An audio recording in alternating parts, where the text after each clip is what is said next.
Hello friends, welcome to previous notes once again. आज हम इस वीडियो में आर्टिकल 20 के ऊपर डिस्कशन स्टार्ट करने जा रहे हैं।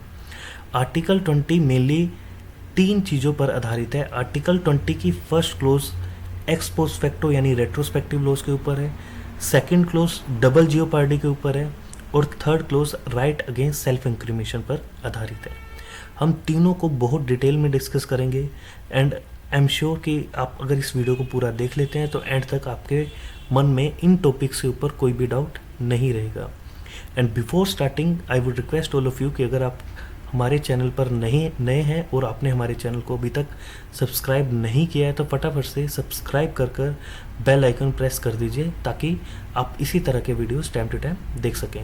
और अगर आप नोट्स देखना चाहते हैं या नोट्स बनाना चाहते हैं तो आप हमारी वेबसाइट previousnotes.com पर आकर इन सभी वीडियोस के नोट्स जो हैं वो नोट डाउन कर सकते हैं। So let's start. देखिए, आर्टिकल 20 जो है वो उसकी जो फर्स्ट क्लोज है वो रेट्रोस्पेक्टिव लॉज यानी कि एक्स पोस्ट फैक्टो लॉज पर आधारित है। क्या है? देखिए, मेनली जो है अगर मैं आपको एक लाइन में बोलूँ कि आर्टिकल 20 की फर्स्ट क्लोज क्या कहती है, वो ये कहती है कि किसी भी ऑफेंस की पनिशमेंट अगर ज़्यादा कर दी जाती है तो रेट्रोस्पेक्टिवली वो अप्लाई नहीं होगी। यानी कि आपको एग्जांपल से बताता हूँ तो बहुत ही जल्दी आपको क्लियर हो जाएगा। लेट्स से सपोज एक पर्सन है ए, उसने 2000 में एक ऑफेंस किया जिसकी जो पनिशमेंट है वो है 3 ईयर। 2000 में उसने ऑफेंस किया और उसका ट्रायल चल रहा था। इन बिटवीन क्या होता है, इसी ऑफेंस की पनिशमेंट जो है वो 3 साल से बढ़ाकर 5 साल कर दी जाती है। तो अब क्या उसे 5 साल की सज़ा दी जाएगी या 3 साल की सज़ा दी जाएगी? उसे 3 साल की ही सज़ा दी जाएगी और इसी के आधार पर उसका जो है ट्रायल चलेगा। क्यों? क्योंकि ये हमें एक फंडामेंटल राइट दिया गया है और इसमें ये कहा गया है कि वो ज़्यादा पनिशमेंट नहीं इन्फ्लिक्ट करी जाएगी और जब उसने जो ऑफेंस कमिट किया है एट दैट टाइम जो भी प्रोविज़न है लॉ का उसी के आधार पर उसे पनिशमेंट दी जाएगी। ये कहता है। अगर आई होप आपको पता चल गया होगा कि एक्स पोस्ट फैक्टो लॉज और रेट्रोस्पेक्टिव लॉज के ऊपर क्या कहना चाह रहा है हमारा आर्टिकल 20। ठीक है, अब देखिए जो ये आर्टिकल है इस प्रोविज़न को universal declaration of human rights में भी अडॉप्ट किया गया है। यूडीएचआर का आर्टिकल 11 पैराग्राफ 2 सेम बात कहता है कि no person be held guilty of any criminal law. ये क्रिमिनल लॉ की बात कर रहा है। ठीक है, that did not exist at the time of offense nor suffer any penalty heavier than, ये भी कह रहा है कि ज़्यादा नहीं देनी, but existed at the time of offense। अब देखिए, अब यहाँ पर आपने भी देखा होगा कि यहाँ पर भी ग्रेटर वर्ड है, देख रहे हैं आप ग्रेटर, यानी कि 3 से अगर 5 साल कर दी गई है तो वो पनिशमेंट नहीं देनी। और यूडीएचआर में भी हैवियर लिखा हुआ है, यानी कि अगर ज़्यादा पनिशमेंट है तो नहीं देनी। ठीक है, अब इसकी एक्सेप्शन क्या है? देखिए, हम ग्रेटर वर्ड पर कंसंट्रेट कर रहे थे तो पहली एक्सेप्शन ही इसकी यही है कि अगर मान लीजिए सेम एग्जांपल लेते हैं, ए ने कोई क्राइम कमिट किया जिसकी 2000 में लेट्स से सपोज उसकी जो पनिशमेंट है वो 3 ईयर थी, लेकिन बाद में उसकी पनिशमेंट जो है वो 1 ईयर कर दी जाती है। तो क्या वो कह सकता है, क्लेम कर सकता है कि जो मेरा ट्रायल है वो 1 ईयर की पनिशमेंट के आधार पर किया जाए? द आंसर इज यस, वो कह सकता है। क्यों? क्योंकि ये केस में भी हेल्ड किया गया है और हमारे आर्टिकल में लिखा भी गया है उसे ज़्यादा नहीं देनी है लेकिन कम के बारे में कोई बात नहीं कही गई है। और same Ratan Lal versus state of Punjab के केस में ये हेल्ड हुआ था कि अगर कोई भी पनिशमेंट रिड्यूस कर दी जाती है तो वो उसे क्लेम कर सकता है और ट्रायल उसके अकॉर्डिंग ही चलेगा। दूसरा जो एक्सेप्शन है वो ये है कि जो हम ये कह रहे हैं कि वो जो जितने भी क्रिमिनल लॉ हैं वो रेट्रोस्पेक्टिवली नहीं अप्लाई होंगे। तो ये क्या है, एक एक्सटेंट फिक्स कर दिया गया। जैसे मान लीजिए कोई क्रिमिनल लॉ है, उसका सिर्फ प्रोसीजर चेंज कर दिया जाता है, यानी कि नया प्रोसीजर अडॉप्ट कर लेता है, तो फिर ये नहीं कहा जाएगा कि नए प्रोसीजर से जो उसकी जो ट्रायल है वो कंडक्ट नहीं किया जाएगा। देखिए, प्रोसीजर और पनिशमेंट में फ़र्क है। तो ये हेल्ड हुआ था state of Rajasthan versus Mohan Lal के केस में कि अगर नया प्रोसीजर अडॉप्ट कर लिया जाता है किसी भी लॉ में और उसका ट्रायल नए प्रोसीजर के आधार पर चलता है तो वो ये नहीं कह सकता कि आप रेट्रोस्पेक्टिवली लॉ अप्लाई कर रहे हैं। तब ये कहा जाएगा कि ये किया जा सकता है और ये अनकॉन्स्टिट्यूशनल नहीं है। और सेम बात जो है वो केदारनाथ वर्सेस वेस्ट बंगाल के केस में हेल्ड हुई थी। ठीक है, जो तीसरा सबसे मेन पॉइंट है वो है क्या टैक्सेशन के लॉ को अप्लाई किया जा सकता है रेट्रोस्पेक्टिवली। देखिए आप यूडीएचआर में देख लीजिए, यूडीएचआर में तो साफ साफ लिखा गया है कि क्रिमिनल लॉ यहाँ पर लिख दिया गया है। ठीक है, और जो हमारा आर्टिकल 20 है वहाँ पर भी ऑफेंस के बारे में देखिए, ऑफेंस वर्ड लिखा हुआ है, यहाँ पर पेनल्टी लिखा हुआ है और इस तरह की बातें लिखी गई हैं जो क्लियरली बताता है ये भी क्राइम से रिलेटेड है, पनिशमेंट से रिलेटेड है। तो क्या रेट्रोस्पेक्टिवली लॉ अप्लाई किए जा सकते हैं टैक्सेशन के मैटर्स में? The answer is yes. हमारी गवर्नमेंट जो है जो रेट्रोस्पेक्टिवली टैक्सेशन है वो काफ़ी बार अप्लाई कर चुकी है। और एक बार तो ये हुआ था कि रेट्रोस्पेक्टिवली लॉ अप्लाई कर दिया और मामला पहुंचा परमानेंट कोर्ट ऑफ आर्बिट्रेशन में। वहाँ पर इंडिया का जो टैक्सेशन अप्लाई किया था वोडाफोन ग्रुप के केस में वो अनकॉन्स्टिट्यूशनल कहा गया और वो कहा गया ये गलत है।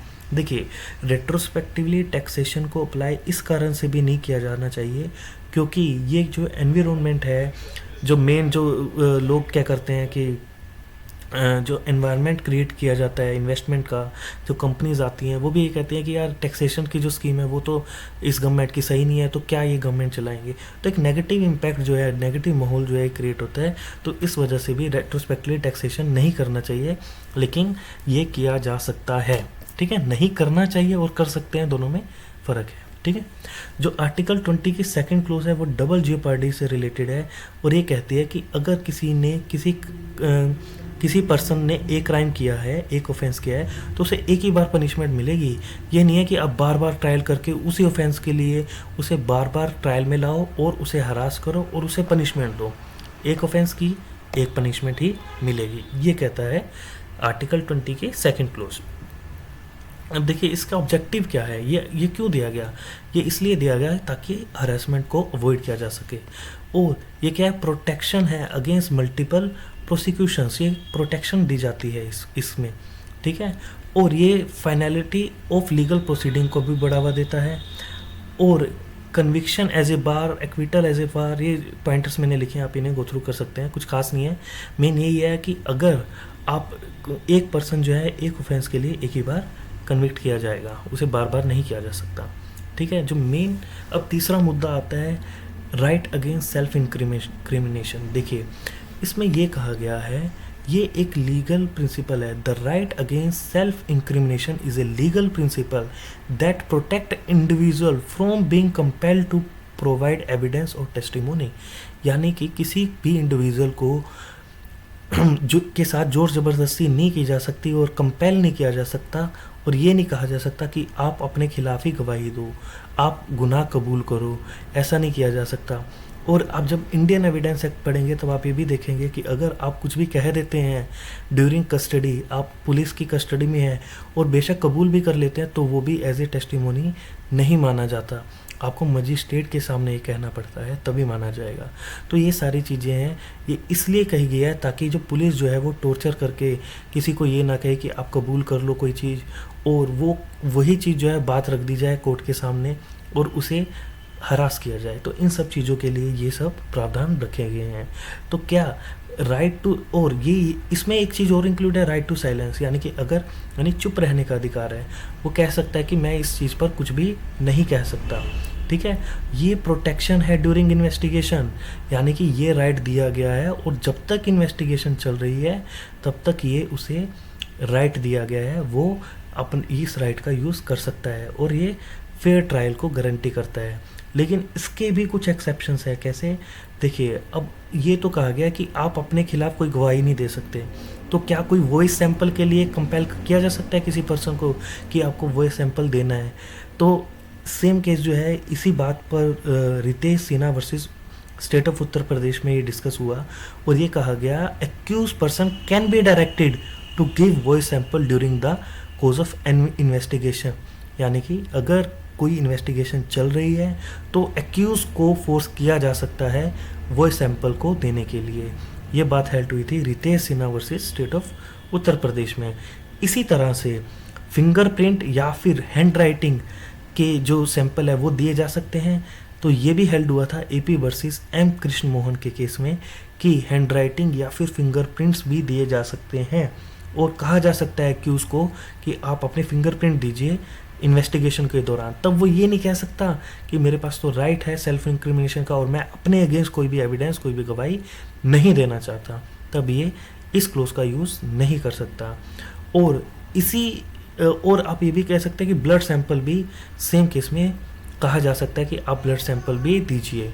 तो ये सब एक्सेप्शन है, यानी कि वो ये तो कह सकता है, साइलेंट तो रह सकता है और फेयर ट्रायल की गारंटी भी करता है और ये प्रोटेक्शन भी है। लेकिन अगर कोई वॉइस सैंपल कहता है, कोई ब्लड सैंपल कहता है, कोई फिंगरप्रिंट कहता है, कोई हैंड राइटिंग कहता है, तो वो एक्यूज को देना ही होगा। तो ये है पूरा का पूरा आर्टिकल 20। आई होप आपको अच्छा लगा होगा। आप देखिए कमेंट सेक्शन में लाइक कर बताए कीजिएगा कि आपको कैसा लगा आर्टिकल, ताकि हमें भी पता लगे कि हम सही डायरेक्शन में जा भी रहे हैं नहीं जा रहे, किन टॉपिक्स पे वीडियो बनाई जाए, आप वो भी कमेंट में बता सकते हैं। और शेयर कीजिएगा अपने दोस्तों के साथ और बने रहिएगा इस चैनल पर। And thanks for watching this video.